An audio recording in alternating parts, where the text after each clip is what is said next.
to the 5 takeaways and see what 5 things we can take away from the game yesterday. Probably a lot more than 5 takeaways, but we have narrowed it down to 5, and you can let us know the rest in the comment section. But the first one that we're going to be talking about is Son Masterclass. Yeah, and Son, back out on the left yesterday, and it was a proper throwback performance I felt from him and Son, and I thought he was absolutely brilliant on the day.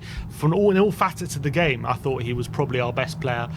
4 key passes, which was second only to Decky, 3 completed dribbles, 4 shots, 2 on target, but also defensively off the ball, leading by example as well. 2 tackles, 2 interceptions, and also 7 out of 12 ground duels he won as well. So I thought it was obviously got 2 assists and a goal as well yesterday. I thought it was brilliant from Heung-min Son, and a top display, and man of the match and captain leading by example. Yeah, absolutely. And it was vintage Sonny yesterday. And it felt like this was Sonny of like 3-4 years ago. The way he was attacking Trippier, the way he did, completely destroyed Trippier. I've never seen Trippier get dominated as much as he has done yesterday. But it was a bit of a stroke of genius, because obviously Sonny knows Trippier very well with playing it with each other. I don't know if that played into it at all, but I just thought him on that left-hand side. We've been saying he can't play on the left-hand side. Now what do we do? now what do we say? I mean, he's a world-class left winger. He's a world-class striker. At what point do you just say he's just world-class? You know what I mean? I think we're beyond that point. Yeah. He's also overtaken Eriksen for our most assists ever. He's become one of 7 players to score 10 or more Premier League goals in 7 consecutive seasons as well. I mean, how many Premier League goals is he on? I mean, is there a conversation there about looking at Shearer for him?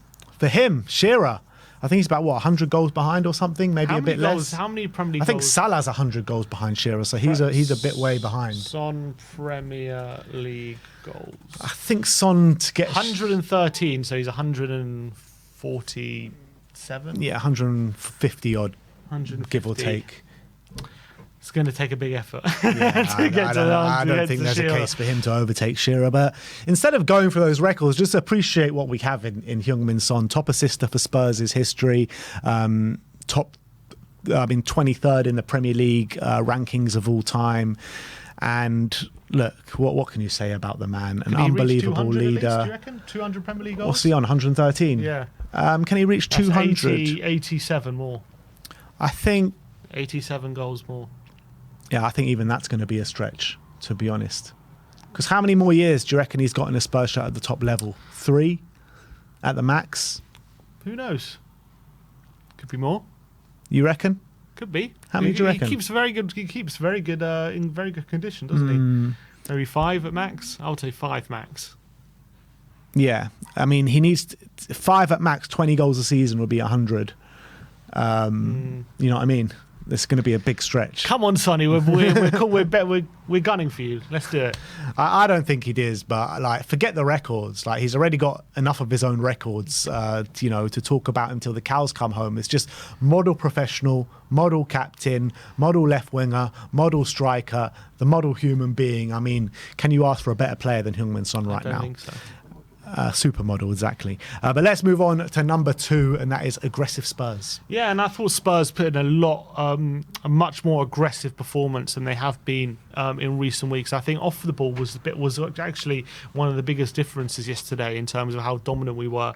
And I think the stats bear that out. Actually, Spurs made 22 tackles on the day, which is our highest tally of the season. We made our second most tackles in the middle third, and our most tackles of the season in the defensive and the attacking thirds. And Basuma was the chief arbiter with the tackles of 8 tackles on the day, accounting for about 30% of our tackles on the day. So I thought he was brilliant in terms of being off the ball, and I thought Spurs just put in a much more aggressive performance off the ball yesterday compared to maybe recent weeks. Yeah, and it wasn't just him. I thought everyone was just so aggressive. When you look at the back, Cuti Romero, Ben Davis, Pedro Porro, Destiny Udogie, Basuma, Sarr, Kulusevski, Richarlison. I mean, all these players were just so aggressive on the day and harnessed that aggressiveness in such a great way.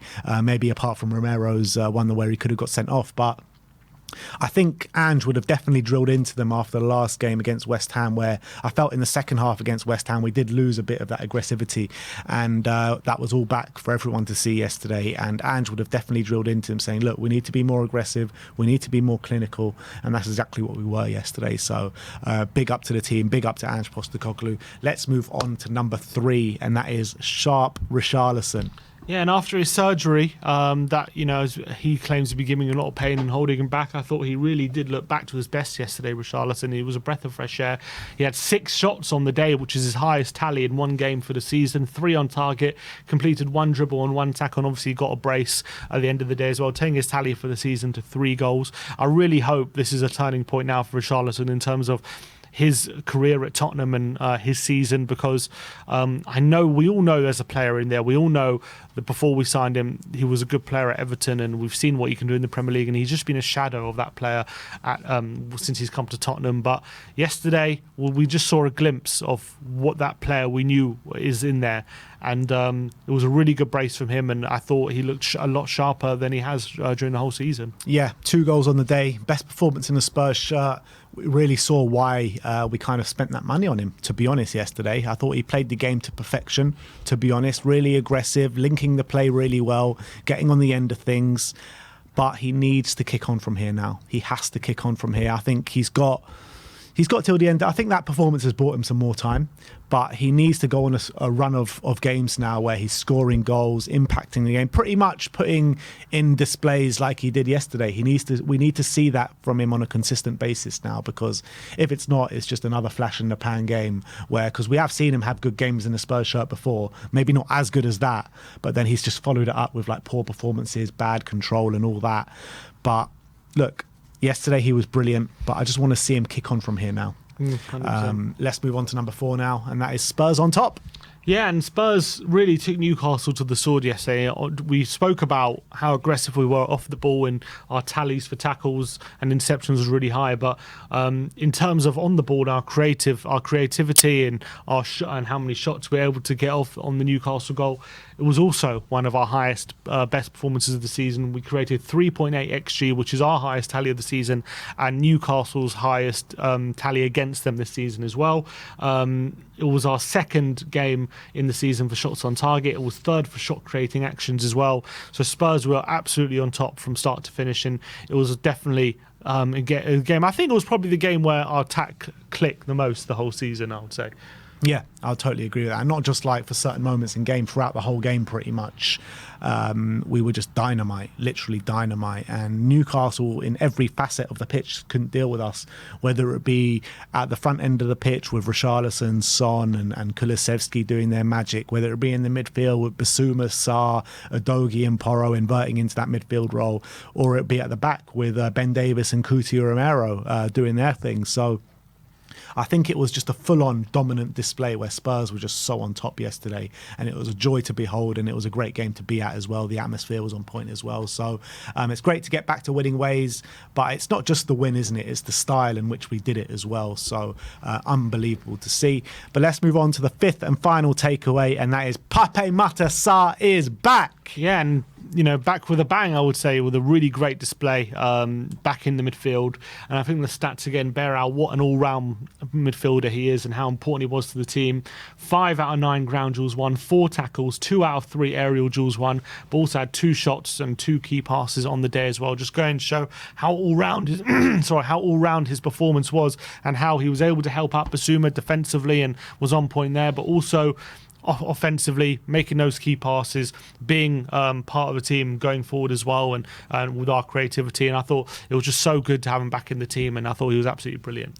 I loved watching him play yesterday. I just absolutely loved it. I remember saying at half-time to the people I was chatting to, like, he's just made such a difference, and he kind of enables so much in that team, and he's just so underrated in terms of how much of an impact he actually has when he's on that football pitch, like completely non-stop running, literally non-stop for the entire game. And for someone that has just come back from injury as well, to put in a performance like that the energy levels, the confidence, everything. Like, there was one moment he had it in the corner of the pitch with 2 or 3 Newcastle players around him, and he just dances around them like they're not even there.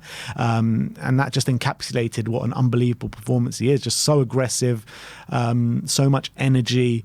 I just love watching him play. I really does. And he does it all with a smile on his face as well. So, I mean, he's an epitome of what this Ange ball and this Postecoglou team is all about. Really is. So that is our 5th and final takeaway. That is our 5 takeaways. There probably were a lot more takeaways to take from that game. That's just how much of a good performance it was and how many standout performances there were. So if you have any more on top of what we thought about, let us know in the comments section.